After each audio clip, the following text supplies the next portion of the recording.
Elle n'est qu'un nom laissé sur de vieux papiers, a déclaré mon père devant le tribunal des successions. Sa voix était posée, répétée. Ma belle-mère a hoché la tête à ses côtés. Une erreur administrative datant d'il y a des années. Je n'ai pas réagi. Je ne les ai pas regardés. Je n'ai même pas scié. Puis le juge a marqué une pause, a levé les yeux du dossier et a posé une seule question à l'avocat de mon père. Maître, ignorez-vous vraiment qui elle est? Le stylo dans sa main s'est figé au milieu d'une phrase. La salle d'audience a sombré dans le silence et, pour la première fois ce matin-là, le visage de mon père a perdu ses couleurs. J'avais appris il y a longtemps que le silence met les gens mal à l'aise, surtout ceux qui s'attendent à de la peur, des larmes ou de la colère. Surtout ceux qui croient encore contrôler le récit. La salle d'audience des successions était plus petite que ce que la plupart des gens imaginent. Pas de balcon spectaculaire, pas de colonnes de marbre poli, juste des bancs en bois usés par des décennies de disputes familiales, des néons qui bourdonnaient faiblement, et une horloge au mur dont le tic-tac était assez fort pour rappeler à tout le monde que le temps avançait, qu'il soit prêt ou non. Mon père était assis à la table vernie à ma gauche. Il portait le même blazer bleu marine qu'il choisissait toujours pour les situations où il voulait paraître raisonnable et retenu. Le genre d'homme qui ne hausse pas la voix, ne claque pas les portes, ne fait pas de scène. Il laissait faire la paperasse. Ma belle-mère était assise à ses côtés, les mains soigneusement croisées sur un dossier en cuir qui contenait probablement des documents qu'elle avait organisés elle-même. Elle affichait ce sourire calme qu'elle réservait aux professionnels, aux banquiers, aux avocats, au clergé. Un sourire qui suggérait la coopération tout en insistant discrètement sur le contrôle. De l'autre côté de l'allée, mon avocat était assis, un stylo posé légèrement entre ses doigts, au-dessus d'un bloc-notes jaune. Il ne m'a pas regardé. Il n'en avait pas besoin. Nous nous étions déjà mis d'accord sur la manière dont cela commencerait. Je me tenais droite sur ma chaise, les épaules en arrière, les pieds à plat sur le sol, ni rigide, ni défensive, juste stable. De la façon dont on s'assoit quand on sait qu'on n'aura pas besoin de bouger rapidement. Le greffier a fini de lire l'intitulé de l'affaire, un litige concernant les modifications d'un patrimoine, une question de qualité de bénéficiaire, une contestation de mon lien juridique avec la femme décédée, figurant dans la fiducie familiale d'origine. L'avocat de mon père s'est levé le premier. Il était compétent, expérimenté, le genre d'avocat qui ne survend pas ses arguments parce qu'il croit que la loi est déjà de son côté. « Monsieur le juge, a-t-il commencé, cette affaire concerne une révision de la fiducie familiale exécutée légalement il y a plusieurs années. La requérante, il a fait un bref geste dans ma direction, sans me regarder, est éloignée du foyer depuis une période significative. Elle ne participe pas aux affaires familiales et n'a pas maintenu de relations suivies avec la défunte avant son décès. Éloignée, ce mot sonnait toujours plus propre qu'abandonné. Mon père s'est penché légèrement en avant, signalant qu'il souhaitait parler. Le juge l'a autorisée. Elle ne fait plus partie de cette famille depuis longtemps, a dit mon père calmement. Elle est partie, a fait ses propres choix. Nous avons respecté cela. Mais ce qu'elle demande maintenant ne reflète pas la réalité. Puis, il a prononcé cette phrase, celle qu'il avait dû répéter. La phrase qui, selon lui, mettrait fin à la conversation. Elle n'est qu'un nom laissé sur de vieux papiers. Voilà. C'était net, efficace, presque élégant dans sa cruauté. Ma belle-mère n'a pas manqué son entrée.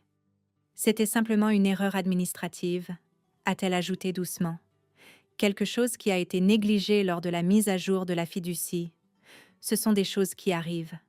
J'ai senti l'air changer dans la pièce. Pas de manière spectaculaire, mais subtilement, comme la pression qui change avant une tempête. Je n'ai pas bougé. Je ne les ai pas regardés. Je n'en avais pas besoin. Le juge a écrit quelque chose. Il a tourné une page, il a ajusté ses lunettes, puis il a levé les yeux. « Maître », a-t-il dit à l'avocat de mon père, d'un ton égal, presque conversationnel. « Ignorez-vous vraiment qui elle est ?» Ce n'était pas fort. Ce n'était pas accusateur. C'était précis.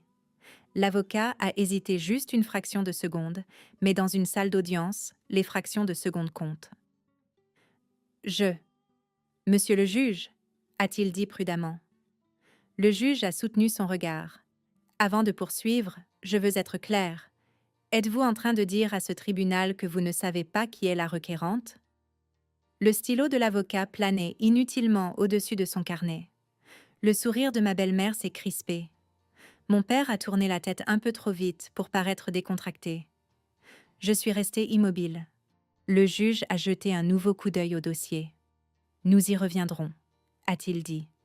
Pour l'instant, j'ordonne un examen probatoire complet des modifications de la fiducie, y compris les circonstances dans lesquelles le nom de la requérante a été supprimé. Il a frappé un coup de marteau. Pas fort, juste assez. L'audience est suspendue pour 15 minutes. Les gens se sont levés, les papiers ont bruissé, les conversations ont commencé dans un murmure bas et urgent. Mon père ne m'a pas adressé la parole en passant. Il n'en avait pas besoin. Il croyait avoir déjà dit tout ce qui importait. Il avait tort. Je n'avais pas prévu de revenir dans ce bâtiment. Pas pour ça. Quand j'étais plus jeune, j'imaginais des confrontations comme celle-ci se terminant par des cris ou des larmes, quelqu'un qui s'effondre, quelqu'un qui admet enfin sa faute. La réalité, je l'ai appris, fonctionne rarement ainsi. Le couloir à l'extérieur de la salle d'audience sentait vaguement le vieux café et le produit de nettoyage pour sol. Un distributeur automatique bourdonnait dans un coin. Quelque part plus loin, une autre famille se disputait à voix basse pour quelque chose d'aussi important pour elle. Mon avocat m'a enfin regardé. « Ça va » a-t-il demandé doucement. J'ai hoché la tête une fois. « Ça va. » Il m'a étudié un instant, puis a fait un petit signe de tête en retour. « Bien, parce qu'ils viennent de surestimer leur position. » Je le savais déjà. Éloigné. Erreur administrative. Vieux papier. Ce n'étaient pas des arguments juridiques, c'étaient des récits. Et les récits s'effondrent dès que les faits sont admis dans la pièce. Je me suis appuyée contre le mur, croisant les bras sans serrer. Ma respiration restait régulière, contrôlée. Je m'étais entraînée à cela bien avant aujourd'hui, dans des endroits bien moins indulgents qu'un palais de justice. De l'autre côté du couloir, ma belle-mère parlait rapidement à l'avocat, la voix basse mais tranchante. Mon père se tenait légèrement à l'écart, les bras croisés, la mâchoire serrée. Il avait l'air irrité, pas inquiet, agacé que le scénario ne se soit pas déroulé exactement comme prévu. Cela aussi allait changer. Je n'étais pas là pour me disputer pour de l'argent. Je n'étais pas là pour exiger des excuses. J'étais là parce qu'un document avait été altéré, et les documents comptent, surtout pour quelqu'un qui a passé sa vie à les respecter. La vérité était que mon absence de la famille n'avait jamais été un mystère. Elle était simplement devenue gênante. Après la mort de ma mère, la maison a changé. Doucement d'abord, puis d'un seul coup. De nouvelles règles, de nouvelles attentes, de nouveaux silences. Ma belle-mère avait été prudente. Elle n'a jamais dit qu'elle remplaçait qui que ce soit. Elle a juste réorganisé. Les photos ont disparu. Les histoires ont été raccourcies. Le nom de ma mère était de moins en moins prononcé, jusqu'à être totalement évité. J'ai appris très tôt qu'il y avait 2 options dans cette maison, se conformer ou partir sans bruit. Alors je suis partie, pas par colère, pas par rébellion, mais avec détermination. Ce que mon père appelait un éloignement était en réalité une décision de vivre quelque part où l'on exigeait de la responsabilité plutôt que de l'obéissance. Quelque part où votre valeur n'était pas déterminée par la façon dont vous vous intégriez dans la version du passé de quelqu'un d'autre. Je ne le lui ai pas dit. Je ne me suis pas expliquée. Je ne me suis pas disputée. Je suis simplement allée là où les explications n'étaient pas nécessaires. Au fil des ans, les lettres sont restées sans réponse. Les appels sont devenus rares. Finalement, tout contact a cessé. Et puis, après le décès de ma mère, les papiers ont changé. Je ne l'ai pas appris tout de suite. Ces choses-là se déplacent discrètement à travers les bureaux, les signatures et les formulaires classés dans les registres du comté. Personne ne vous appelle pour vous dire que votre nom a été retiré. Vous ne l'apprenez que lorsque quelqu'un décide que vous ne devriez plus exister. Quand la suspension d'audience a pris fin, nous sommes retournés dans la salle. Le juge s'est rassis, les mains croisées, l'expression indéchiffrable. « Nous reprenons », a-t-il dit. Mon avocat s'est levé. « Monsieur le juge », a-t-il dit, « avant que le tribunal n'accepte la qualification offerte par la partie adverse, nous demandons l'opportunité d'établir l'identité et la qualité de la requérante au procès-verbal. » Le juge a hoché la tête une fois. « Procédez. » L'avocat de mon père a commencé à objecter, puis s'est arrêté. Il a jeté un coup d'œil à son client. Ma belle-mère a secoué la tête de manière presque imperceptible. Il n'avait rien à gagner à l'empêcher. Il croyait encore que c'était une question de procédure, que ce qui allait être dit ne changerait pas l'issue. Je les observais attentivement, sans colère, avec recul. Les gens révèlent beaucoup de choses quand ils pensent être en sécurité. Mon avocat s'est tourné légèrement vers moi. « Madame Walker », a-t-il dit d'un ton égal, « pourriez-vous décliner votre nom complet pour le procès-verbal » Je l'ai fait. Le son de ma voix, clair et sans hésitation, a semblé résonner plus longtemps que prévu. « Et votre lien avec la défunte » ? C'était ma mère. La mâchoire de mon père s'est contractée. Le juge a de nouveau baissé les yeux vers le dossier. « Madame Walker », il a ajouté que le tribunal devrait examiner plusieurs documents avant de prendre une décision. Cela pourrait prendre du temps. « Je comprends, monsieur le juge. » Ma voix n'a pas tremblé. Elle n'en avait pas besoin. Le juge m'a étudié pendant une autre seconde. Pas méchamment, pas avec suspicion, avec curiosité. « Très bien, » a-t-il dit. « Nous levons la séance pour aujourd'hui. » Les avocats soumettront tous les documents demandés d'ici la fin de la semaine. Le marteau est retombé, cette fois plus fort. Alors que les gens sortaient, mon père s'est arrêté près de moi. Un instant, j'ai cru qu'il allait parler. Au lieu de cela, il a fait un signe de tête sec, contrôlé, comme s'il saluait une étrangère. J'ai rendu le salut. Le couloir les a rapidement engloutis. Mon avocat a rassemblé ses papiers. « Cela s'est passé exactement comme je l'espérais », a-t-il dit doucement. J'ai expiré lentement. « Ce n'est que le début », ai-je dit. Il a esquissé un léger sourire. « Je sais. » Moi aussi. Parce que le silence n'était pas une faiblesse, c'était de la discipline. Et dans cette affaire, cette famille allait apprendre la différence. Je n'ai pas grandi en rêvant d'uniforme ou de grade. J'ai grandi en apprenant qu'en ne pas parler. Dans la maison de mon père, le silence n'était pas la paix. C'était la soumission. On apprenait vite quelles questions refroidissèrent les pièces, quels souvenirs écourtaient les conversations. Après la mort de ma mère, son nom est devenu l'une de ces choses. Pas interdit, juste inutile, comme si le prononcer ne servait plus aucun but pratique. Ma belle-mère n'a jamais dit qu'elle voulait que je parte. Elle n'en avait pas besoin. Elle a réorganisé la maison comme elle réorganisait la paperasse, méthodiquement, poliment, d'une voix douce et d'une main ferme. Les tiroirs ont changé, les photos ont disparu. Les traditions se sont adaptées par souci de simplicité. Au moment où je suis partie, mon absence ressemblait à une correction. Je ne l'ai pas annoncée. Je n'ai ni menacé, ni accusé. J'ai fait un seul sac, j'ai laissé un mot disant que j'appellerais, et je suis partie avant l'aube. Mon père ne m'a pas arrêtée. Il se tenait sur le pas de la porte, les bras croisés, regardant comme si cela avait toujours été inévitable. Plus tard, il dirait que c'était mon choix. Il n'a jamais appelé cela pour ce que c'était réellement, un refus d'être effacé lentement. L'endroit où je suis allée ensuite ne m'a pas interrogée sur mon histoire familiale. Il ne se souciait pas de savoir qui étaient mes parents ou ce qui était resté non dit au repas de famille.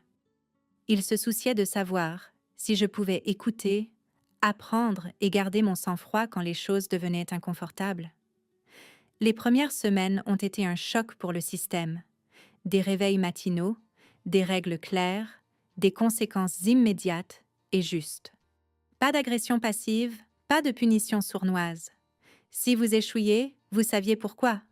Si vous réussissiez, c'était consigné. J'ai vite appris que la discipline n'était pas une question de dureté. C'était une question de précision. Je n'ai pas excellé parce que j'étais en colère. J'ai excellé parce que j'étais attentive. J'ai appris les modèles. J'ai respecté la structure. J'ai compris que les systèmes, lorsqu'ils étaient honnêtes, pouvaient être dignes de confiance. C'était nouveau pour moi. Les lettres à la maison restaient sans réponse. Au début, j'ai supposé que le moment était mal choisi. Puis j'ai réalisé que le silence avait simplement été choisi à nouveau. Cette fois, à l'autre bout. Les fêtes passaient, les anniversaires, les années. J'ai cessé d'attendre quoi que ce soit en retour. Ce que j'ai gagné à la place, c'est quelque chose que mon père ne m'a jamais donné. Un sentiment d'appartenance qui ne pouvait pas être révoqué par le malaise de quelqu'un d'autre. À la fin de mon service, je ne suis pas rentrée. Il n'y avait rien là-bas qui nécessitait ma présence. La maison s'était adaptée sans moi. Le récit avait déjà été écrit. Je restais occupée. Je restais responsable. Je restais invisible pour les gens qui préféraient qu'il en soit ainsi. Et puis ma mère est morte. Personne ne m'a appelée quand elle est tombée malade. Personne ne m'a demandé de rentrer. Je l'ai appris comme on l'apprend souvent aujourd'hui, tard, indirectement, par un message qui supposait que quelqu'un d'autre me l'avait déjà dit. Les funérailles étaient simples, efficaces, sobres. Ma belle-mère se tenait à l'avant, digne, recevant les condoléances comme si elle les avait répétées. Mon père était assis au premier rang, les mains croisées, le regard droit devant lui. Il n'y avait pas de siège vide réservé pour moi. J'ai regardé de l'arrière. Personne n'a semblé surpris de me voir. Cela, plus que tout, m'a dit depuis combien de temps j'avais été effacée. Je ne suis pas restée longtemps. J'ai rendu mes hommages discrètement et je suis partie sans parler. Ce n'était pas de la lâcheté, c'était de l'analyse. Le chagrin brouille le jugement. J'avais appris à ne pas prendre de décision sous pression. J'attendrai. Des mois plus tard, les documents ont fait surface. Ce n'était pas spectaculaire. Pas de lettres tamponnées, urgent. Pas de confrontation. Juste un avis transféré à une ancienne adresse, puis réexpédié.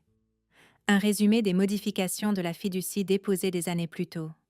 Propre, légal en apparence.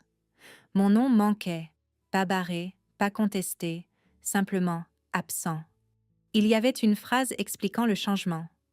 Un langage neutre, sans accusation, sans justification. Révision administrative. Je l'ai lu 2 fois, puis encore une fois. Cela n'a pas fait mal de la façon dont je m'y attendais. C'était familier. La même suppression silencieuse, la même insistance sur le fait que l'absence ne nécessitait pas d'explication. J'ai refermé le dossier et je suis restée assise avec lui pendant un long moment. Ce n'était pas une question d'argent. Ça ne l'avait jamais été. C'était à propos de quelque chose de beaucoup plus vieux et de plus dangereux. La croyance que l'on peut effacer une personne si on le fait assez proprement. La première personne que j'ai appelée n'était pas un avocat. C'était quelqu'un qui s'y connaissait en archives. Nous avons parlé brièvement, professionnellement. « Pouvez-vous me donner une chronologie ?» ai-je demandé. « Je peux », m'a-t-on répondu. « Mais vous n'aimerez peut-être pas ce que vous allez trouver. »« Je n'ai pas besoin d'aimer ça », ai-je répliqué. « J'ai besoin de comprendre. » Ce qui m'est revenu était exactement ce à quoi je m'attendais, et pire encore. Les modifications ont commencé peu après le déclin de la santé de ma mère. De petits changements au début, des glissements sémantiques, des ajustements qui semblaient raisonnables isolément. Au fil du temps, ils se sont accumulés pour devenir quelque chose de définitif. Une version propre de l'histoire familiale. Une version sans moi, une version sans elle. Je n'ai affronté personne. Je n'ai pas envoyé d'email ni passé d'appel pour demander pourquoi. Je n'avais pas besoin d'explications de la part de gens qui croyaient que la paperasse suffisait à régler les questions morales. J'ai commencé à constituer mon propre dossier. Quand mon avocat et moi nous sommes rencontrés pour la première fois, il m'a posé une question avant toute chose. « Qu'essayez-vous d'accomplir ?» J'y ai réfléchi attentivement. « Je veux que le dossier soit corrigé », ai-je dit. Il a haussé un sourcil. « Pas de compensation, pas de vengeance ?»« Justesse », ai-je répondu. Cela a immédiatement changé le ton. Nous n'avons pas parlé de préjudice émotionnel. Nous avons parlé de chronologie, de signature, de qui avait qualité pour effectuer quel changement et quand. Nous avons parlé d'intention. Nous avons parlé de silence. Il a écouté sans m'interrompre, puis a hoché la tête une fois. « Bien », a-t-il dit, parce que ce n'est pas une bagarre, c'est un audit. Dans les semaines précédant l'audience suivante, j'ai gardé ma routine. Réveils matinaux, entraînement physique, préparation calme. J'ai examiné les documents comme j'avais examiné des briefings opérationnels dans une autre vie, ligne par ligne, notant ce qui était présent et ce qui était manifestement absent. Des schémas ont émergé. Ma belle-mère apparaissait partout dans la paperasse, comme témoin, comme facilitatrice, comme interprète de l'intention.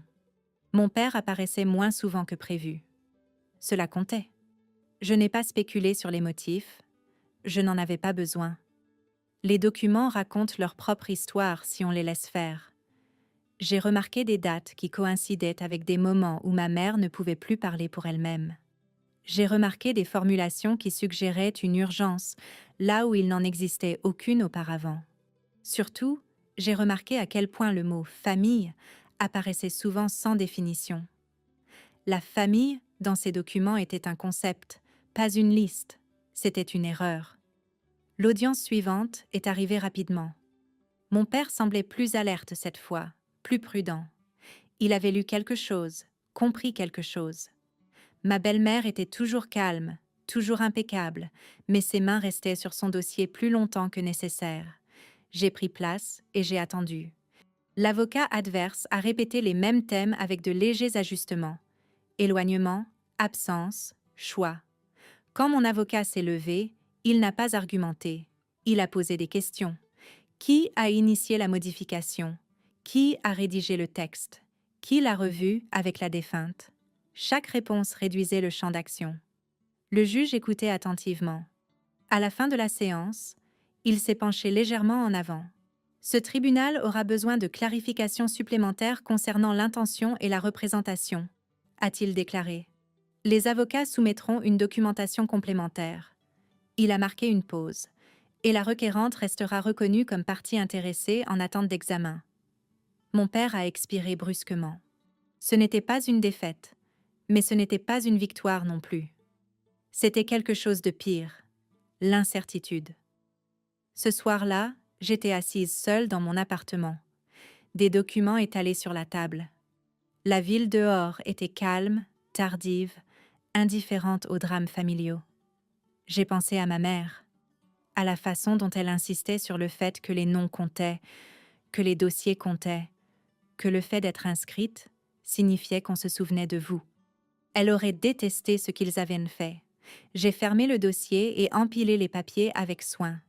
Ils croyaient qu'il s'agissait d'héritage. Ils croyaient que je finirais par me disputer, supplier ou disparaître à nouveau. Ils n'avaient pas compris ce que j'avais appris. Que le silence, lorsqu'il est utilisé correctement, force les autres à remplir l'espace. Et quand ils le font, ils révèlent tout. La veille de la date limite du prochain dépôt, mon avocat a appelé. « Nous avons trouvé quelque chose », a-t-il dit. « Quelque chose de nouveau ?»« Quelque chose d'ancien », a-t-il répondu, et de très spécifique. J'ai fermé les yeux brièvement. « Est-ce que cela comptera ?»« Oui », a-t-il dit, mais pas de la manière dont ils s'y attendent. J'ai raccroché et je suis restée immobile un long moment. Ce n'était pas la fin. Ce n'était même pas le tournant. C'était l'instant avant que l'élan ne change de camp, et j'étais prête. Le soir où mon avocat a appelé, je ne lui ai pas demandé d'explication par téléphone. Je lui ai demandé de m'envoyer le document par email et de me laisser du temps. Le silence, j'en avais fait l'expérience, fonctionne mieux quand on le laisse agir. Le dossier est arrivé à 23h42. Une copie scannée d'une lettre manuscrite, jaunie sur les bords, pliée une fois au centre. L'écriture de ma mère était reconnaissable entre toutes, soignée, légèrement penchée, précise sans être rigide. La lettre n'avait rien de spectaculaire. Elle n'était pas sentimentale. Elle était pratique. C'était aussi son genre. Elle l'avait écrite des années plus tôt, peu après la finalisation de la fiducie originale. Une lettre d'intention, pas un testament, pas un codicille. Une déclaration claire et directe sur ses souhaits, au cas où elle deviendrait incapable de se défendre elle-même. Elle me nommait, pas de manière émotionnelle, mais légale, comme sa fille, comme quelqu'un dont la place dans le registre familial ne devait être modifiée ni par commodité, ni par malaise. Elle l'avait signé, daté, et en avait déposé une copie auprès du même bureau du comté qui détenait la fiducie.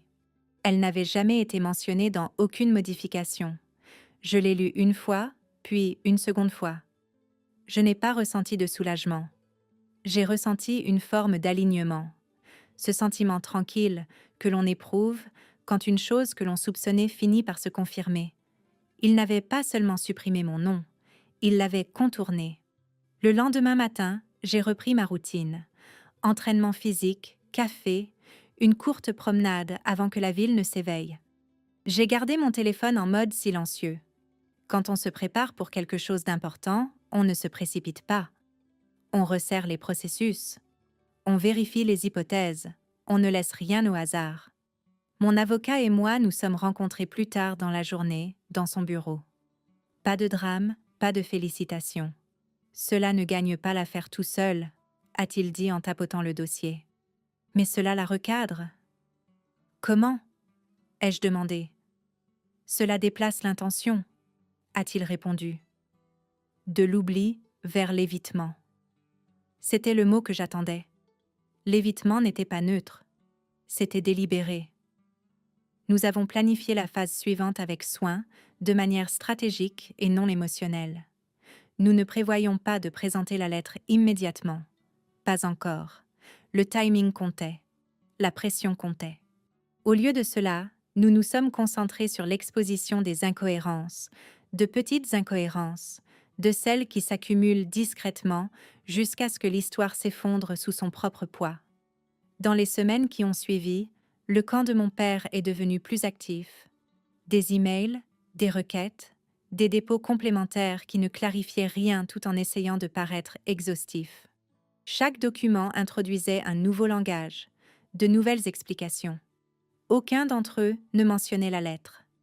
Aucun d'entre eux n'abordait l'écart entre les dates de révision et le déclin de la santé de ma mère. Aucun d'entre eux n'expliquait pourquoi les changements avaient été acheminés par l'avocat de ma belle-mère plutôt que par une partie neutre. Je n'ai pas répondu publiquement. En privé, je continuais à construire. J'ai demandé des copies certifiées de tout.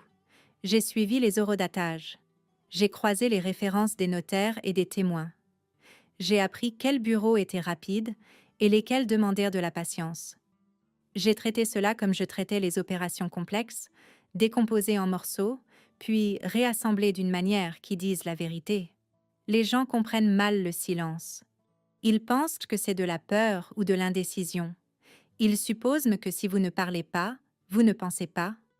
D'après mon expérience, le silence est l'endroit où la pensée se produit. Au moment où la troisième audience a été fixée, l'atmosphère avait changé. Le juge posait des questions plus pointues. Il interrompait plus fréquemment les avocats. Il demandait des clarifications qui n'étaient pas nécessaires auparavant.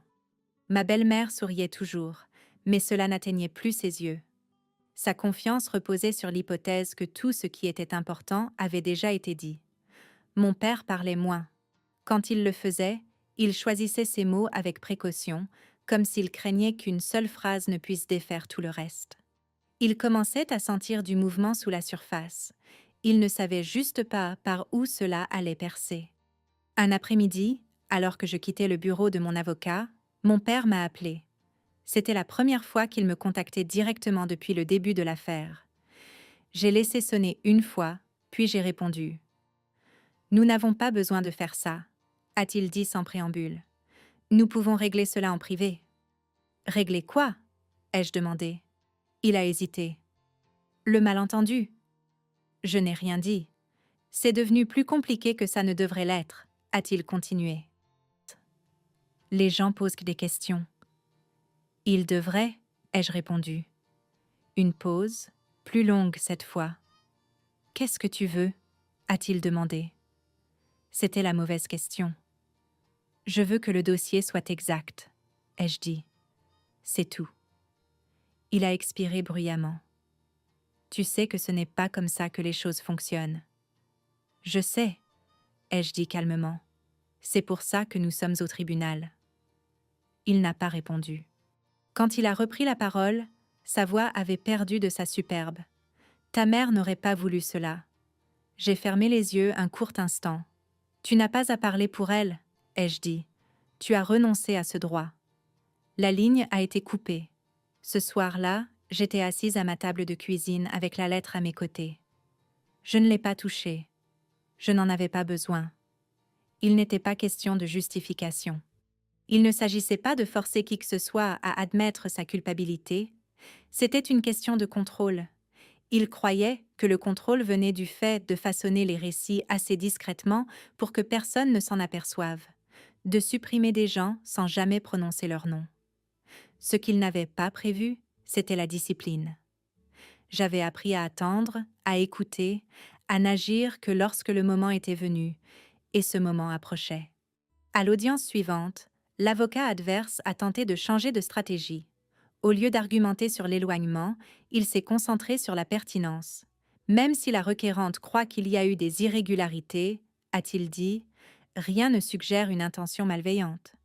Le juge s'est redressé sur son siège. L'intention est rarement annoncée, a-t-il dit. Elle se déduit. Mon avocat s'est levé. Monsieur le juge, a-t-il dit, nous sommes d'accord, et nous pensons que le tribunal est maintenant en mesure d'évaluer cette déduction. Il a présenté une petite pile de documents. Rien de spectaculaire, pas de révélations grandioses, juste des faits, des chronologies, des manques, des schémas. Le juge les a étudiés attentivement. Nous nous réunirons à nouveau pour une séance probatoire finale, a-t-il annoncé. À ce moment-là, le tribunal attend la divulgation complète de tout document pertinent concernant l'intention de la défunte. Le sourire de ma belle-mère s'est totalement évaporé. À la sortie de la salle, mon avocat s'est tourné vers moi.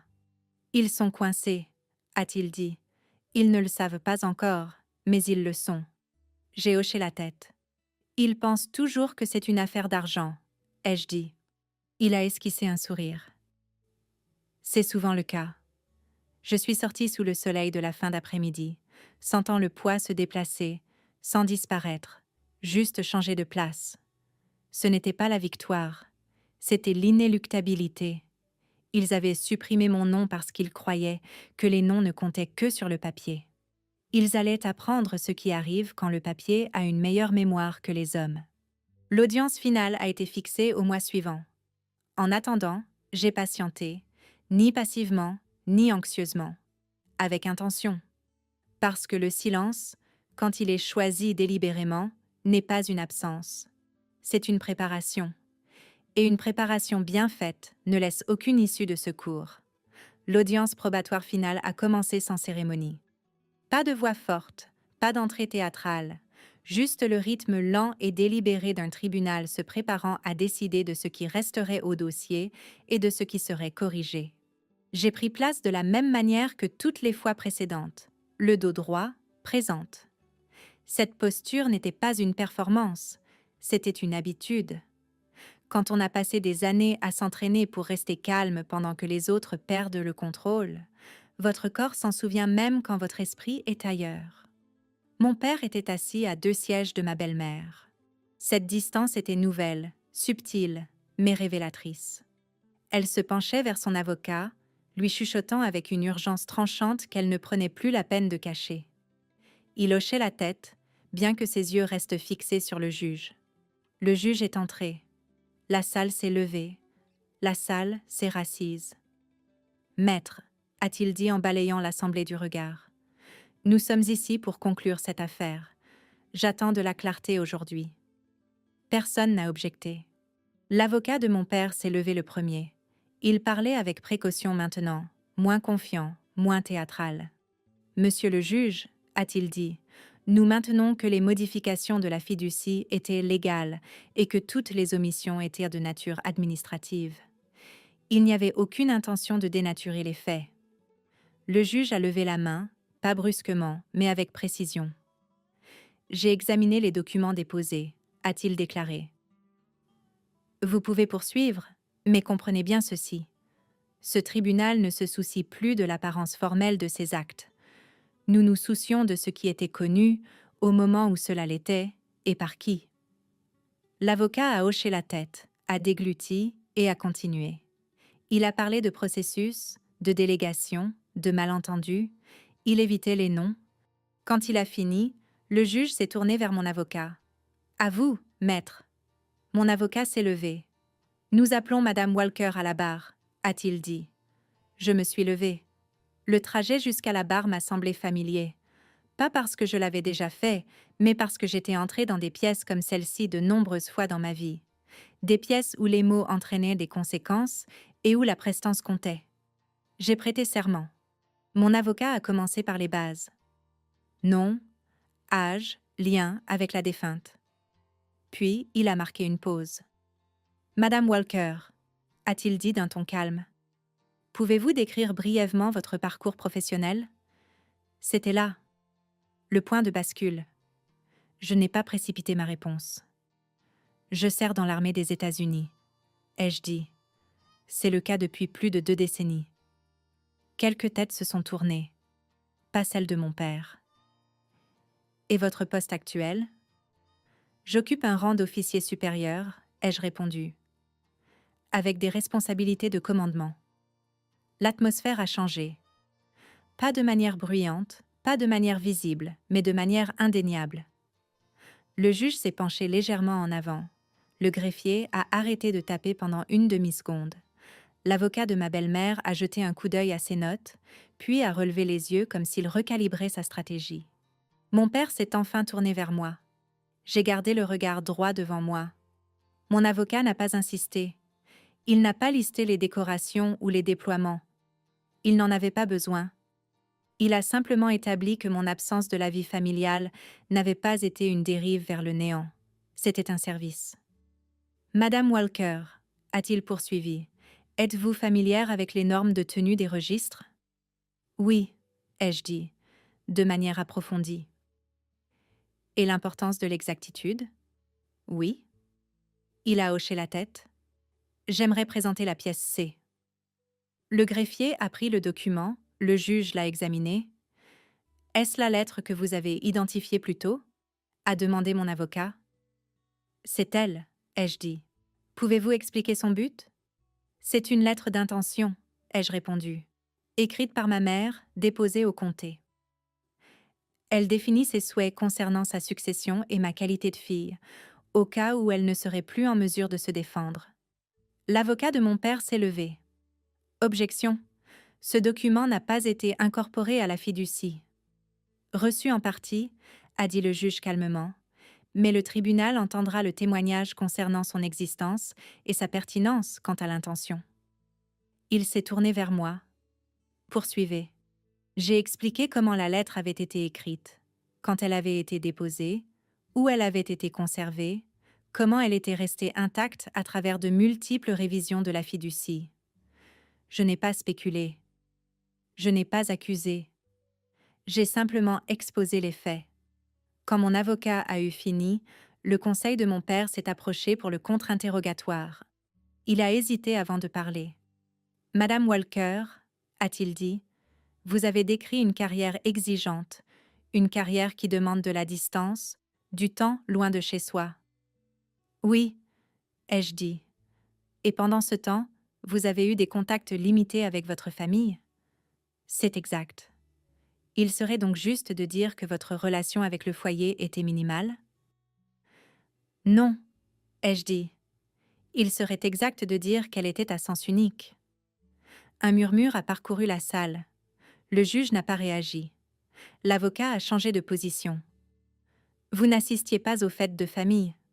Vous n'étiez pas présente pour la vie quotidienne. »« Je servais mon pays, » ai-je répondu. « Ces deux choses ne sont pas mutuellement exclusives. » Il a tenté à nouveau. « N'est-il pas possible que votre mère ait eu l'intention de réviser sa succession à la lumière de votre absence ?»« Non, » ai-je dit. « Parce qu'elle ne l'a pas fait. »« Comment pouvez-vous en être sûr ?»« Parce qu'elle l'a écrit, » ai-je dit calmement. Silence. L'avocat a hoché la tête avec raideur et a regagné sa place. Le juge a regardé mon père. « Monsieur Walker, a-t-il dit, vous pouvez témoigner. » Mon père s'est levé lentement. Il paraissait plus vieux que dans mes souvenirs, plus petit. Il a parlé de chagrin, de confusion, de confiance envers les professionnels. Il a totalement évité de prononcer mon nom. Puis le juge lui a posé une question. « Quand ces modifications ont été faites, a-t-il dit, avez-vous informé votre avocat de l'existence de la lettre d'intention de votre défunte épouse ?» Mon père a hésité. « Je ne m'en souviens pas, a-t-il dit. » Le juge a attendu. « Ce n'est pas une réponse, a-t-il dit doucement. Ma belle-mère s'est penchée en avant. « J'ai géré la majeure partie de la paperasse, a-t-elle dit rapidement. Mon mari avait beaucoup de choses à gérer à ce moment-là. Le juge l'a regardé. « Étiez-vous au courant de l'existence de cette lettre ?» Elle a eu un mince sourire. « Je ne pense pas qu'elle était pertinente. » Le juge a hoché la tête lentement. « Je vois. » Il s'est tourné vers le dossier, a tourné une page, puis une autre. « Que le procès-verbal indique, a-t-il dit, que le tribunal constate des omissions significatives dans la divulgation de documents portant directement sur l'intention de la défunte. » Il a levé les yeux. « Et que le procès-verbal indique également que l'absence de la requérante du foyer ne constitue pas un abandon, et qu'elle n'annule pas son identité légale. » Les épaules de mon père se sont affaissées. Le juge a poursuivi. « Ce tribunal reconnaît également le service de la requérante envers ce pays comme une question de notoriété publique. » Il a marqué une pause. Un service qui exigeait des sacrifices, pas un effacement. Les mots ont frappé fort. Les mains de ma belle-mère tremblaient sur la table. Le juge a fermé le dossier. Je suis prêt à rendre ma décision. La salle a retenu son souffle. Madame Walker, ce tribunal vous reconnaît comme la fille légale de la défunte, avec pleine qualité d'agir en vertu de la fiducie originale. Mon père a fermé les yeux. Les modifications supprimant votre nom sont par les présentes annulées en attente de mesures correctives. La succession sera restructurée pour refléter l'intention documentée de la défunte. Il a frappé un coup de marteau. Ce tribunal n'efface pas les gens, il corrige les dossiers. C'était tout. Pas d'applaudissements, pas de confrontation, juste la vérité dite à voix haute, là où elle ne pouvait plus être niée. Alors que la salle se vidait, mon père est resté assis. Ma belle-mère s'est levée rapidement, ramassant ses affaires, le regard fixe devant elle. Je suis descendue de la barre et suis passée devant eux. Mon père a levé les yeux. Un instant, il a semblé qu'il allait parler. Puis, il ne l'a pas fait. Et cela suffisait, parce que certains silences ne cachent pas la vérité. Il la confirme. Le palais de justice s'est vidé comme il le fait toujours, lentement, calmement, sans cérémonie. Personne ne fait la fête à la sortie d'un tribunal des successions. Il n'y a pas de cris de joie ou de sortie théâtrale. Juste des gens qui reprennent le cours de leur vie, emportant des documents au lieu de verdict, des décisions au lieu d'un apaisement définitif. Je suis restée un moment en bas des marches du tribunal, laissant l'air de la fin d'après-midi se poser sur ma peau. C'était différent maintenant. Pas plus léger, juste plus clair, comme un système de pression qui s'était enfin déplacé. Mon avocat m'a rejointe, ajustant son manteau. « C'est fait », a-t-il dit. « Oui », ai-je répondu. « C'est fait ». Il m'a étudié attentivement, puis a souri légèrement. La plupart des gens sortent d'ici en colère ou soulagés. Vous, vous avez l'air stable. Je le suis, ai-je dit, et je le pensais. Il a hésité. Il y a encore une chose dont nous devrions discuter. Je sais, ai-je dit, la répartition. Nous avons marché sur une courte distance jusqu'à un banc sous un arbre sans feuilles. Il s'est assis. Je suis restée debout. Le tribunal a rétabli tous vos droits, a-t-il dit. Cela vous donne des options. J'en suis consciente. Il a attendu. Je voyais qu'il essayait de deviner mon prochain mouvement. Je ne veux pas tout défaire, ai-je finalement dit. Juste ce qui était faux. Il a hoché la tête lentement. C'est inhabituel. Je le suis aussi, ai-je dit sans arrogance, juste comme un fait. Les formalités finales ont pris des semaines. Cette partie-là ne fait jamais de bonnes histoires. Des signatures, des vérifications, des corrections silencieuses faites dans des bureaux qui ne demandent jamais pourquoi. La succession a été restructurée. Mon nom a été rétabli là où il avait été supprimé. Les intentions de ma mère ont été honorées dans la langue qu'elle avait choisie. J'ai accepté ce qui me revenait de droit, et rien de plus. Certains s'attendaient à de la colère, s'attendaient à ce que j'exige des conséquences au-delà du jugement, s'attendaient à ce que je pratique la politique de la terre brûlée, maintenant que j'en avais la chance. Mais la terre brûlée ne laisse rien sur quoi se tenir debout. J'étais revenue pour la justesse, pas pour la destruction. Mon père m'a appelé 2 semaines plus tard. J'ai failli ne pas répondre. Mais le commandement vous apprend une chose très tôt. L'apaisement n'arrive pas toujours selon vos propres termes. Parfois, il arrive discrètement, et si vous ne le reconnaissez pas, il s'envenime. Je ne savais pas que les choses étaient allées aussi loin, a-t-il dit. Ce n'étaient pas des excuses. Pas vraiment. Je sais, ai-je répondu. Une pause. Tu n'étais pas obligé d'aller aussi loin. Ce n'est pas moi qui ai commencé, ai-je dit. Je l'ai arrêté là où il devait l'être. Une autre pause, plus longue cette fois. J'aurais dû protéger le dossier, a-t-il dit doucement. Oui, ai-je dit. Tu aurais dû. Nous n'avons pas parlé de pardon, nous n'avons pas parlé de reconstruire quoi que ce soit. Certaines choses ne se reconstruisent pas, elles se stabilisent. Avant de raccrocher, il a dit une dernière chose. Ta mère serait fière. J'ai laissé la phrase résonner. Je sais, ai-je dit. Et je le savais. 1 mois plus tard, j'ai finalisé les papiers pour la bourse d'études. Ce n'était pas énorme, ce n'était pas tape à l'œil. Juste assez pour que ça compte. Un petit fonds établi au nom de ma mère pour les femmes, poursuivant des carrières dans le service public, le droit, la médecine ou les interventions d'urgence. Des domaines où la responsabilité l'emporte sur la reconnaissance.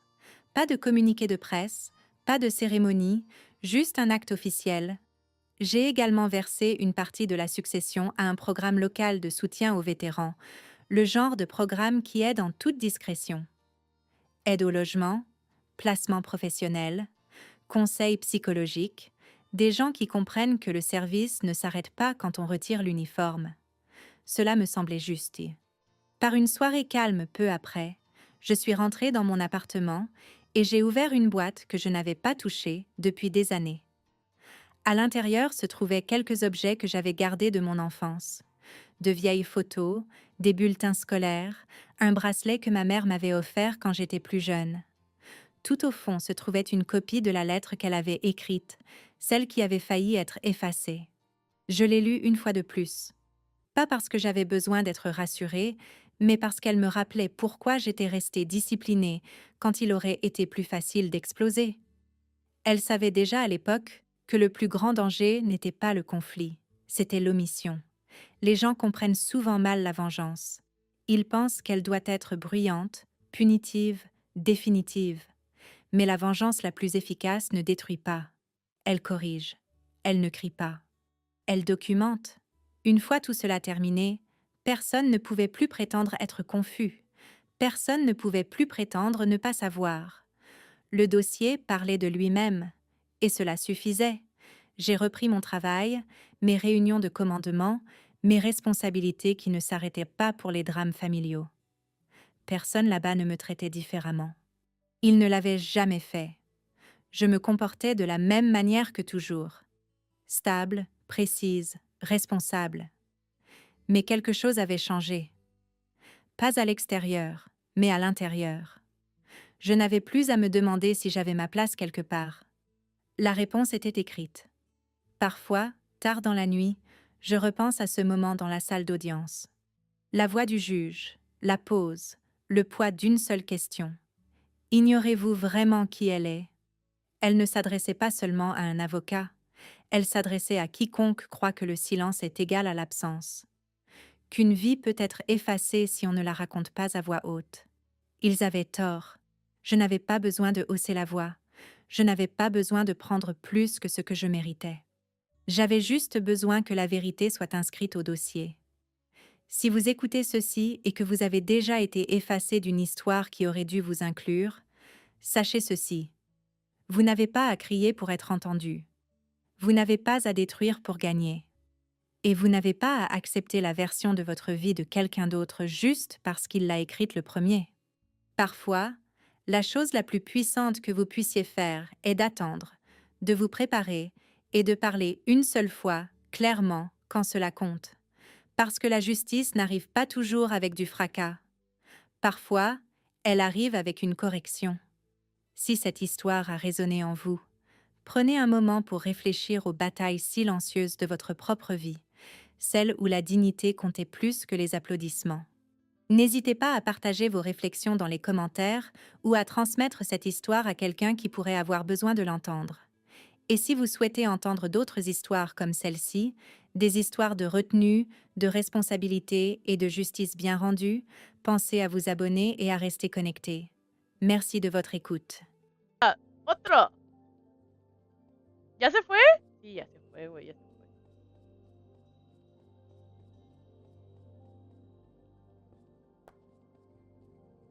Ahora a ponerse todo, loco.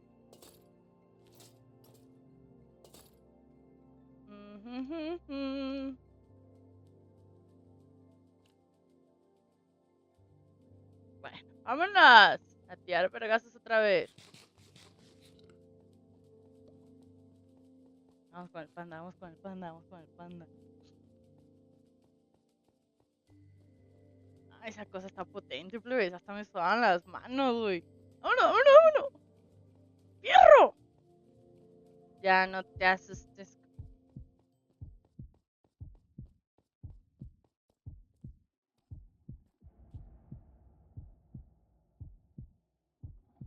Güey, no me puse el escudo. Ponte el escudo.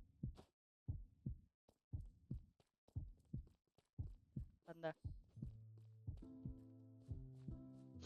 Vamos a seguir al panda, vamos a seguir al panda. ¡Ay! Órale, órale, loco, órale, con el panda no, con mi amigo panda no, con mi amigo panda no, ¿eh? ¿Qué les pasa? Órale, órale, órale, órale. Ay, perdón.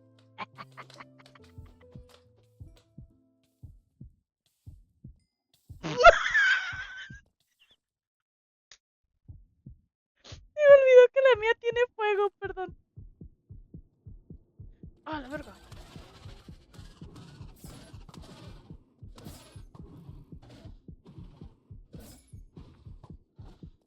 Ahí voy, panda, ahí voy.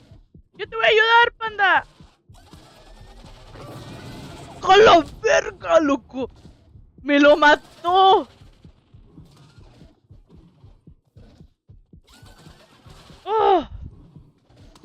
No mames, no mames, no mames, no mames. ¡Corre, Link, corre! Más vale aquí corrió que aquí quedó. Me mames, güey, ni chance me dio.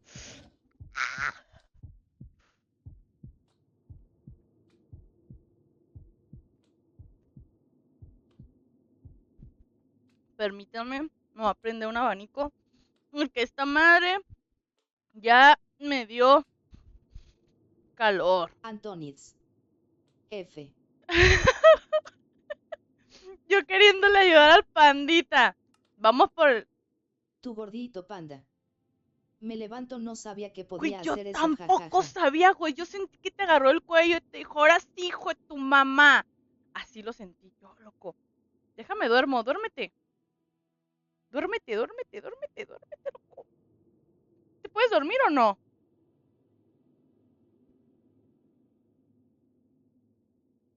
Sí se puede dormir.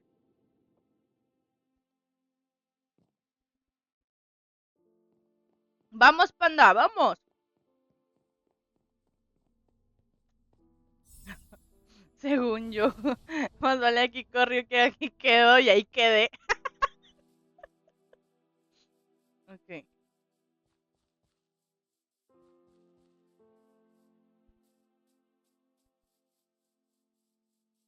Vamos, plebes. Si podemos. Sí podemos. Miren, ¿ya vieron esa fuente? Qué bonita está. El creador de esta obra maestra es el panda, plebes. El Fer...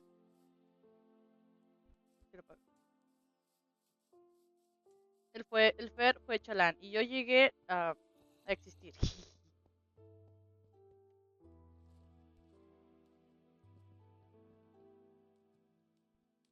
Güey, debe de haber como...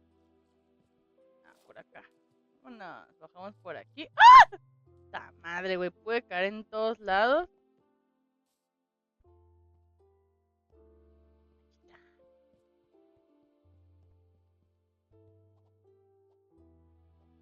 A tirar esto. ¡Vámonos! Segundo round, plebe, segundo round. Mentiras, tercero, no sé contar. Las matemáticas no son lo mío. Ya se estará peleando el panda. Plebes, les juro que me sudó la mano. La mano, ¿eh? No la cola. La mano me sudó, güey. Ay, en este horario yo creo que ya voy a conseguir coincidir más con el panda, porque el panda ya